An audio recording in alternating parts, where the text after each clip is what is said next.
And we are live. Welcome, mystery and thriller fans. I'm your on-air host, Sara DiVello, and I am so happy to welcome back for the third time New York Times best-selling author Allison Brennan, here to give us the inside scoop on her brand new red hot book, The Wrong Victim, in this very special pre-launch event.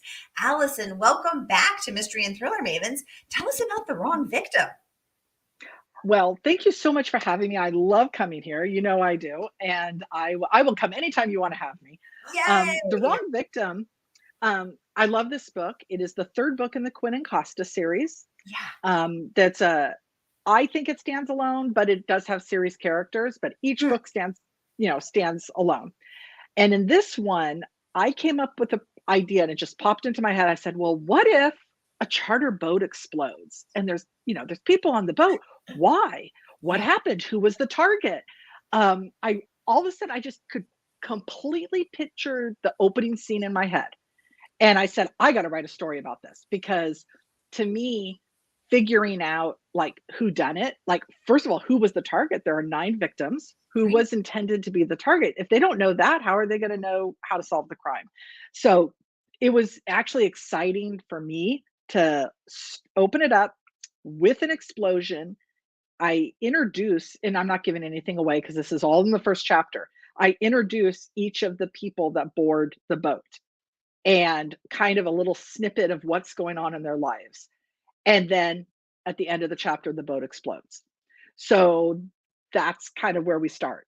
And I pictured that scene, that chapter pretty much was probably the only chapter I didn't edit when I went back from my editor, other than cleaning up grammar, because it was exactly how I envisioned it. And I was really, really excited to write the book and also to figure out who did it along with my characters. Yay. Well, this book opens with a bang, literally, and I can't wait to get into every delicious detail. But first, I just want to welcome everybody.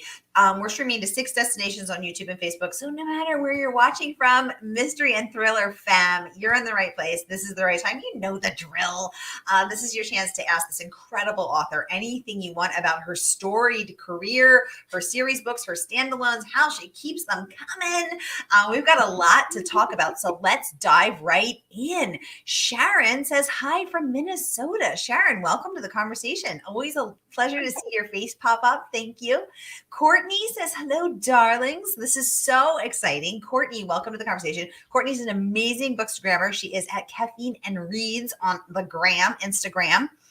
Anissa says, hello, Sara and Allison. I loved The Sorority Murder, and I can't wait to read your new book. So, Allison, you were here in January giving us the inside scoop on The Sorority Murder, which was such a tasty, tasty read. I loved it.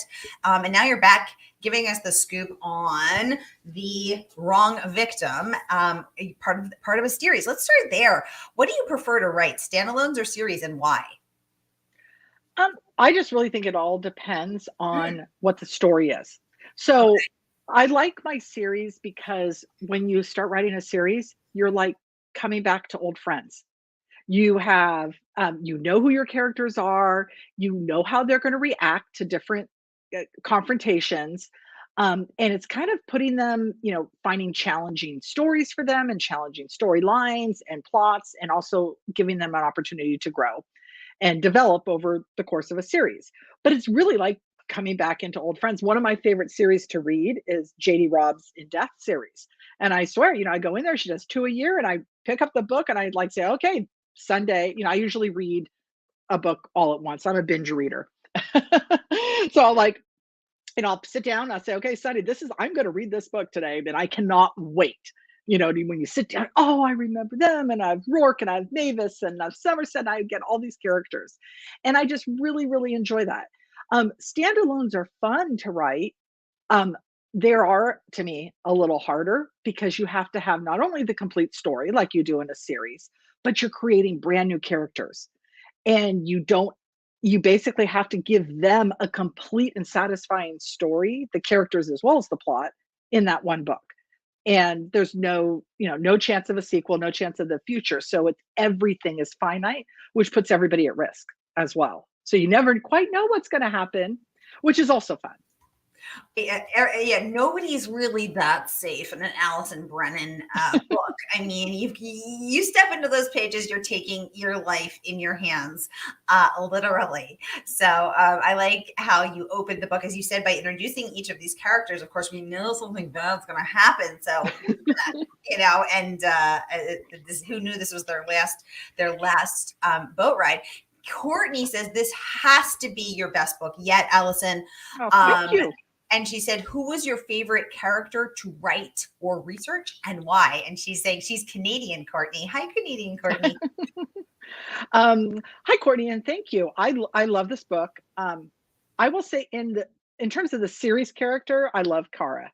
She is so much fun to write. She says what she wants. She does what she wants. She's so smart. She is a little insecure. She's not insecure about her abilities.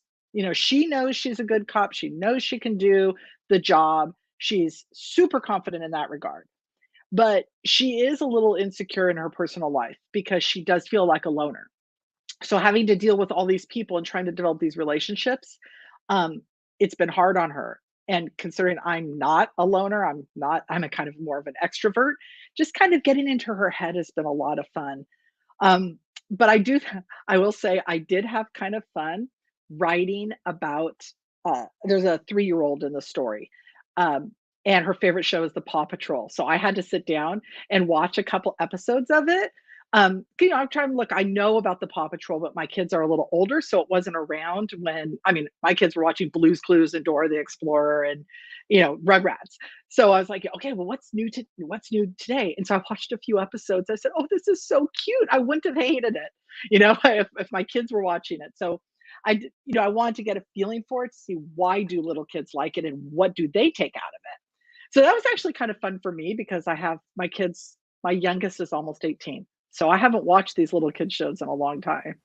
So did you, while you were researching there with the Paw Patrol, were you, Oof. you know, like really immersing yourself with a little juice box and your animal crackers, or were you just observing? No, no, I didn't quite go that far. I was Okay. probably watching it at night with my glass of wine, but Oh yeah, but in my head, you're watching my little juice box. You're just like, okay. I love the Paw Patrol. Oh my goodness. Catch a Clue is here. Hey, Wendy, always a pleasure to see you pop up. And she says, wow, Allison, you have me intrigued. So Allison, you intrigue Wendy and all of us. So how did you come up with this idea of this charter boat with the 9 passengers exploding off the San Juan Islands? I mean, it sounds like my personal nightmare. I'm afraid of, well, I too am afraid of flying on an airplane. Allison will be driving her mom to a wedding because her mom's afraid to fly. I was thinking how lovely that is because I'm afraid to fly. I actually had not thought about being afraid to take a boat, but now I will be. So thank you for that. How did you come up with this idea? Um, well, the idea just popped into my head. I mean, it wasn't developed. I was just like, I was thinking, okay, the third Quentin Costa book, the second one was set in Arizona in the Mhm. heat of the desert. And then I was just thinking, oh, a boat explosion. Where would I set that? And then so as the scene that kind of unfolded in my head, and like I said, it really kind of came intact. I didn't know who all the people were until I wrote them down, but the scene was already pictured. I said, where am I going to set this? I needed a place that was on the water, had to be in the United States, someplace because they're FBI agents. And I just started looking up the West Coast, and all of a sudden I settled on the San Juan Islands, and I go, oh, I love that. I want to go there. Unfortunately, I couldn't go there because it was 2020 when I was writing it. Oh, But right. I said, I'm going to dive in and do as much research as I can. And they have an amazing tourist bureau that Oh, I answered all my questions. And then I also used Google Earth to walk down the street so I could kind of get a feeling of what Friday Harbor was like and what you would see from the different ports. And I did take a lot of liberties. I created West End Charter, which is the charter boat company. I kind mhm. of put it in an area on the island that is actually doesn't really have anything. And I'm even though it's downtown, and I just kind of had fun with that. So research is important to me, but that was how I came up with the idea. And I said, okay, this is the next Quinn and Costa series. They have a reason to go there. There's only 7,000 people that live there full time.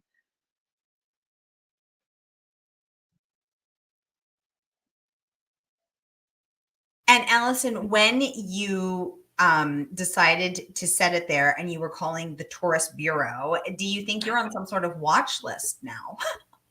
Well, I would be more worried about all my research into C4 explosives. Because I'm picturing you calling the tourist office saying, now what if a boat exploded? Now what if it exploded while they were taking a charter? And they're like, oh my God, who is this woman? I didn't tell them about the boat explosion. I Okay. just wanted to know about the island, tourism, how many people they get in a season, things like that. The kind of, Okay. economy, what is their economy? It is primarily tourist and then Yeah. obviously fishing and anything that supports the tourism and fishing industry. So I did have a lot of fun with that, but I did also research explosive devices. Yeah. My husband actually helped me out with it a little bit. And then I have a former ATF agent who's a friend of mine who helped me out with a little bit more. And then, of course, the internet is also helpful. That's when I would be on the FBI watch list, is by, okay, C4, how do I get C4? Yeah, exactly. How to build C4. Exactly. And then we hear the sirens coming for you. And Nisa would like to know, which of your books was the hardest to write and why? So Allison, you are, such an incredibly productive writer. So I'm so curious to hear this answer. Actually, I had a blog interview that posted today, and that was one of the questions was, this other author had said, what do you do when you're stuck? Have you ever been stuck? And I will say that I told her when I changed publishers and went from Ballantine to St. Martin's Press, I had a really, really, really hard time with my first St. Martin's Press book. And that was Silenced. And it wasn't because the story was difficult. It was more of, I'm changing publishers. What if they hate my book? Even though, yes, they bought me, they knew what they were getting. I had kind of this panic attack, and I was writing it thinking, okay, it has to be perfect. It has to be absolutely perfect. When you get that in your mind, that whatever you do has to be perfect, you can't do anything because nothing is perfect. And so that was really, really hard for me to write. Another hard book is the one that I just actually turned in, which was Don't Open the Door. It's the next Regan Merritt book. I call it a sequel more than a series because it's not so much a series as she is out of her element. Well, she's going back to Virginia when her boss is murdered. It was difficult to write because it was emotional, and she is not naturally an emotional person. So when you have somebody who is so used to keeping their emotions in control, going back and realizing that her boss's death may be connected to her son's murder, that was actually really hard for me to write on multiple levels. And that will be the sequel to the sorority murder. Yes. Yes.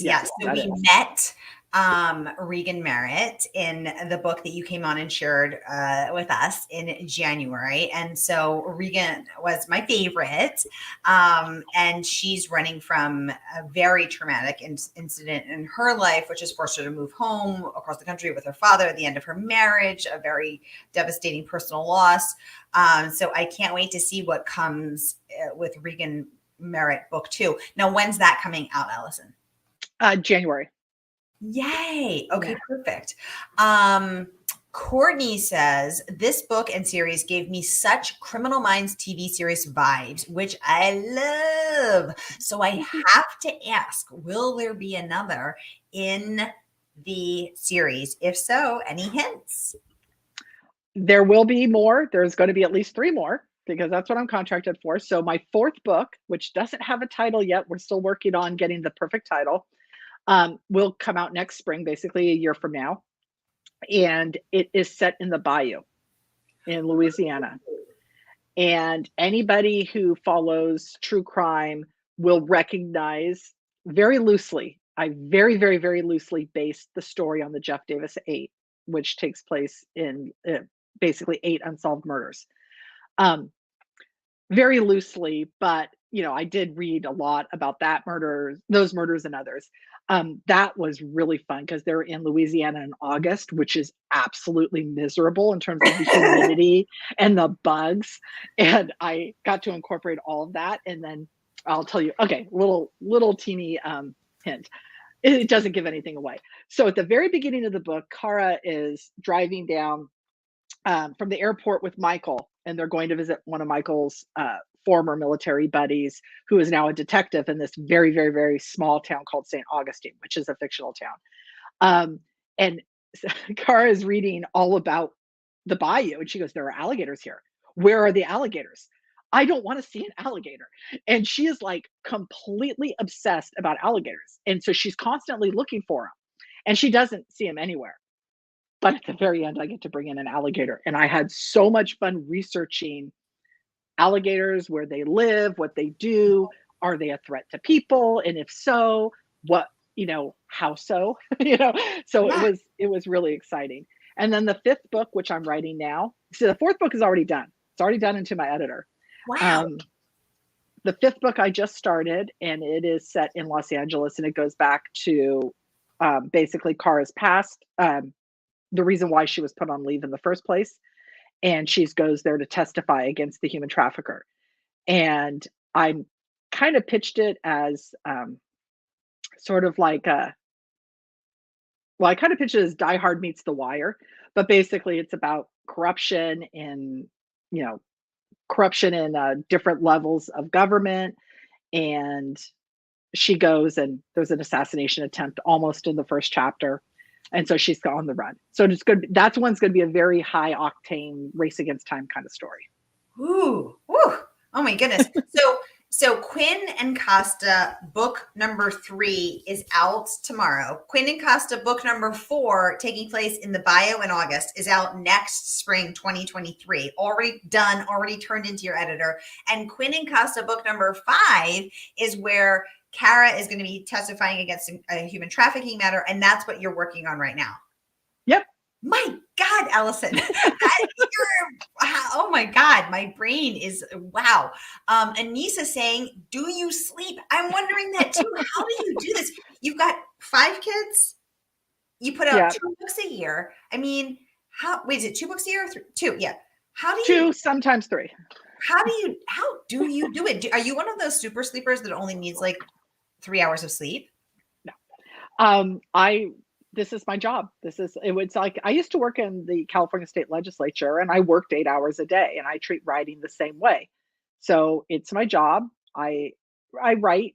I wouldn't say I'm sitting down here writing 8 hours straight, but I put in the time, and I'm putting in 8 to 9 hours every single day working on my books. And sometimes I can get 500 words written. Sometimes I could get 5,000 words written.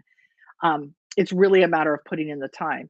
I only have 2 kids left at home. Now, I did start writing when I was pregnant with Brennan number 4. So that was way back when.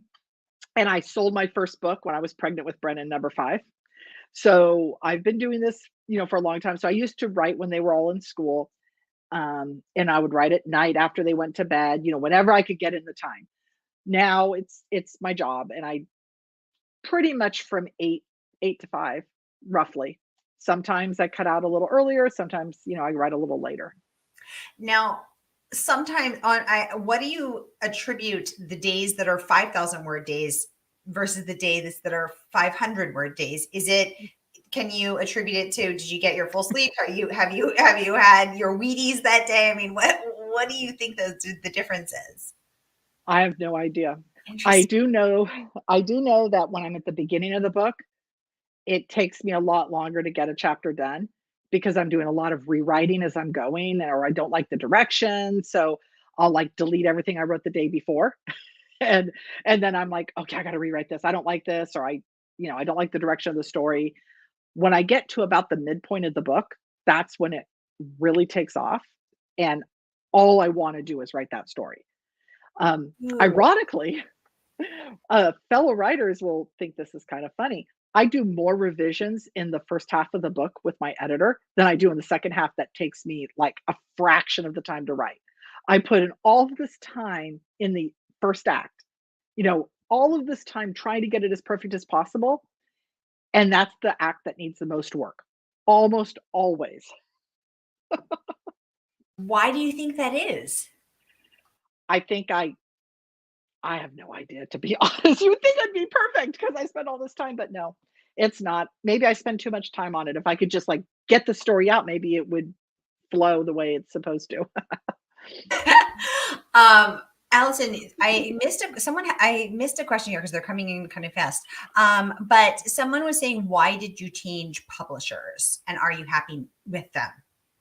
Oh, I think whenever you change a publisher, it's usually my first publisher, at Valentine. My editor left, and it just wasn't the same kind of Mm, thing. And I wanted to do slightly more mystery suspense, and mm. they really wanted me to continue doing romantic suspense. And so I think moving was just a Oh, um, interesting.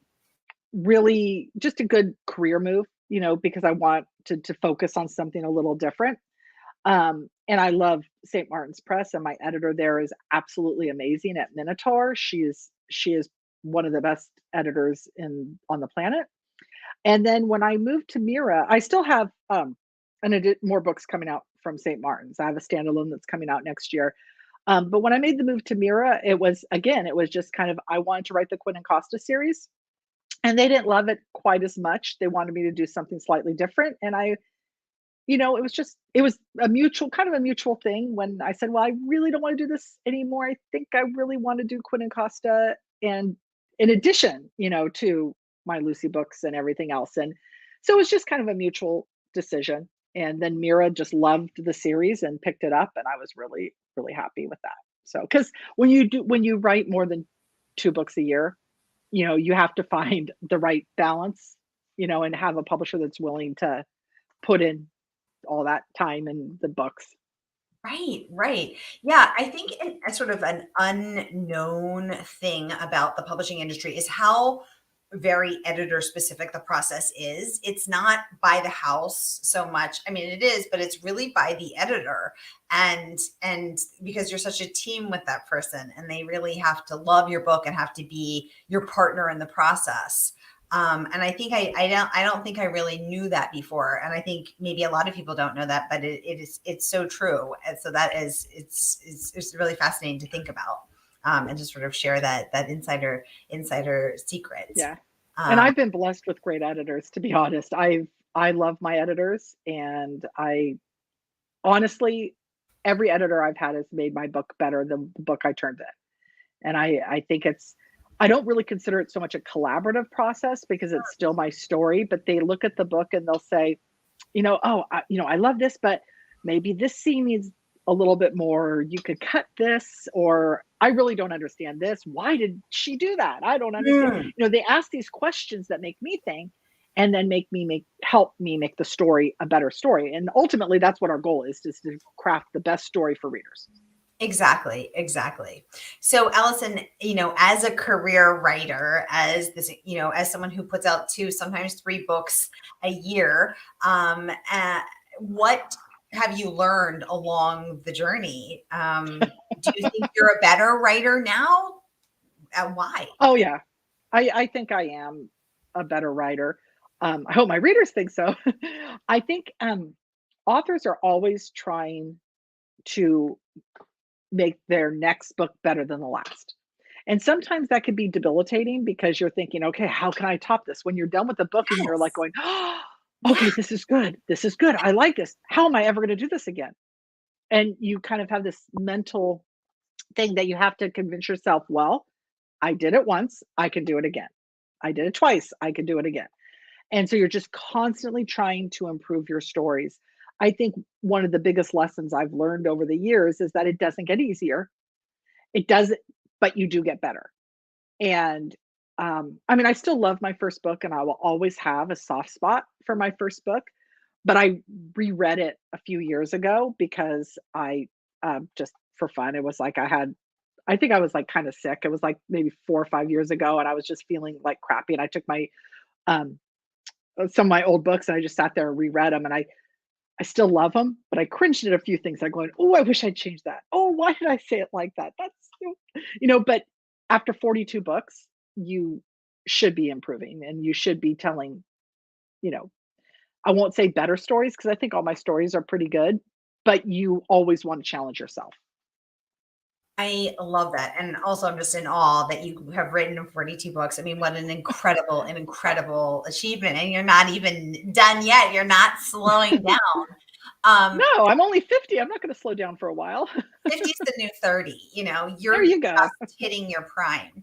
Allison, I'm intrigued when you said it doesn't get easier, but you do get better. Tell us why, like when you say it doesn't get easier, 42 books in, are you still sitting down and thinking, how the hell am I going to do this? Like, are you riddled? What's the struggle for you? Is it self-doubt? Is it creative blocks? Is it energy? Is it trying to think of something new? Where's the pain point? And how do you work through it? I think it could be a combination of all of them. I'll say The Wrong Victim was not a hard book to write in terms of I knew the story and I was so excited about finding out what happened to those people and who did it that I got invested in it.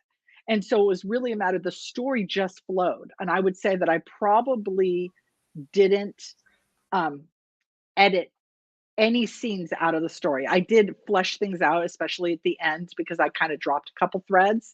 And my editor, of course, pointed out that whatever happened to this person, whatever happened to this, do you think maybe, you could kind of wrap up the storyline and give us a little closure, things like that, where it's like, I was so excited about the book and she was completely right.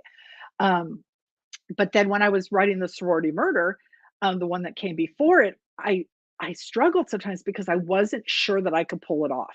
Like with the cold case podcast, I wanted to make sure that it was clear for the reader, Right. that everything was plausible. Mm.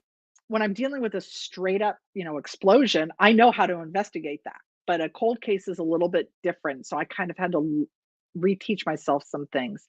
I think the other thing for me, at least, when I was writing earlier in my career, I basically just wrote the book out. I didn't really know what I was doing wrong. And in some ways, that's freeing where you're just writing everything out and then you can go back and fix it. Now, as I write, I recognize when I'm going off the rails. I recognize when I'm repeating myself or when the Ooh. story's getting boring. Uh-huh. And I'm like, okay, this is completely boring. I don't know where I'm going with this. And I'll have to stop and fix it before I can go on. Mm. Whereas earlier in my career, I never had to do that. I didn't Mm. recognize there were problems. And I think that is the biggest change now. And is it just a matter of for having done this 42 times? Like now because you can intuitively feel it, or because your editors have said on the first 41 books, here's where it's going a little off the rails, or here's where we're losing you. What do you think? Well, I know what my flaw is. I mean, I What's know your my flaw? flaws, and I, I I'm so repetitive sometimes, and in my books, and I really try to catch it, but sometimes I don't see it. It's sort of like my husband. My I am not the tidiest person in the world. I literally do not see messes. And my husband will like come into the room and I'll be sitting there watching TV or cooking dinner or doing something and he'll say, "Don't you see that that the socks in the middle of the room, or don't you see that there's paper all over the place?" And I'm like, "No, I really don't see it." I mean, I just like if I saw it, I don't register it. And I think that's the same thing with some of my consistent flaws, why my editor works hard to catch them is because I don't see them when I'm doing them. And even after 42 books, I don't always see them. Um, so that's, I mean, honestly, what a great editor is somebody that can basically help you take your strengths and make them stronger. So you're writing to your strengths and then be able to kind of erase your flaws for you. Mm. It's so interesting because one of my many flaws as a writer is also being repetitive. And I have taken I'm also a yoga teacher. And so I always think to myself, okay, how can I have a yogic approach to this? And so I try to observe with, as the Buddhists say, compassionate, non-judgmental observation, what this is bringing up for me. Instead of just ignoring it or gutting through it, why do I keep doing this? Why am I so repetitive? And what I realized is that the reason I'm so repetitive is because I really want to be understood. And I really want the reader to be in the moment with me. So I'm like, did you get it? did you get it? But did you really get it? Like, we're like, are we connecting in the deepest way possible? Like, are you picking up what I'm putting down? Because I don't want anybody to get to be 300 and be like, the butler did it. There was a butler. I don't want anyone to feel left out, right? And in doing so, instead, every 3 pages, I'm like, don't forget about the butler. Don't forget about the butler. And so it is my desire to be understood that makes me be hammering the reader over their head, which is really bad because it bores them. And it's something you can fix, and it's something yes. you can edit.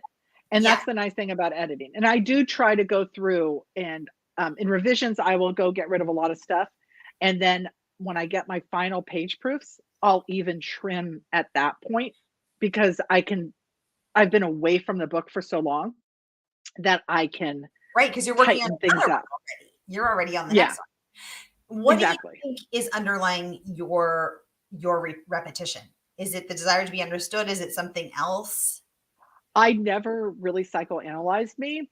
I would say it's probably because I'm working on this investigation and I'm trying to be as true to life as possible. Yeah. And so my character will tell one character something and then we'll go and tell another character the same thing. Yeah. And I've had to learn to, because when you want to say, oh, show, don't tell, sometimes you just need to tell. Right. Sometimes you just need to say, you have the conversation between Matt and Kara about what's going on. Sometimes you just need to say, Matt told Catherine what Kara said without actually telling Catherine on the page what Kara said. Because in reality, Matt would tell Catherine and then would have that conversation again. He wouldn't just say, oh, I told Catherine something and then not, or I told Kara something and then not relay it. You would have that in reality, an investigator would have that conversation over and over again. But as readers, I totally understand what you're saying. And that's been hard. That's been hard for me because I want to keep it, because I write crime fiction, I want to keep it as true to life as possible. But I have learned that I can just cut out a lot of that stuff. And I think I'm getting better, but it's still, thank God for my editors because they help, say, okay, you've already said this 3 times. Can we cut one of them? Yes, we can. Just one. Yeah, exactly. Oh my goodness. I just realized we are already over our time. I can't believe it. Time's flying. No. You're having fun. But Allison, Brennan, you are amazing. 42 books. New York Times bestseller. The Wrong Victim. This is a special pre-launch event, everybody. The book is not even out yet. And the incredible New York Times bestselling author, Allison Brennan, is coming on in this special pre-launch event to tell us about her book, to give us the inside scoop. And you can pre-order it tonight. And the good folks at Murder by the Book, our favorite woman-owned independent bookstore, will send you your copy the moment it comes out. So pre-order it right now. I'm going to drop the link in the comments right here so you can click over and pre-order it. Allison, any parting thoughts you want to leave us with? Sharon saying she can't wait to read it. Yay, Sharon. Thank you. Well, I just thank you so much for having me. I always love coming on your show. It's so much fun. And, thank you to, honestly, I just want to also thank my readers, because if I didn't have my readers, I wouldn't be doing what I love. And I love writing. This is my career, yes, but it's also my passion. So I love being able to do this, and I wouldn't be able to do it without my readers. I love that. Because I think so much, there's so many partnerships, right? There's the partnership between you and the creative process. There's the partnership between you and the work, showing up to do it. There's the partnership between you and your editor. Then there's the partnership between your readers. And each of these matters in order to bring Kate and Matt and Regan and all these wonderful characters into the world. Anissa is saying, thank you, ladies. This was great. And I look forward to reading the book. Wendy is saying, Allison, I'm so looking forward to your new book. Thank you all for your comments. Thank you for tuning in. Pre-order the book tonight, fam. Here's the link right here. I'm popping into the comments. And Allison, I guess we'll see you next year with your new Regan and Kara and Matt books. So we will look forward to having you back again. Thank you so much for coming on. Thank you so much for having me. My pleasure. All right, everybody, stay tuned. Top of the hour, debut author Karen Wynn coming right up.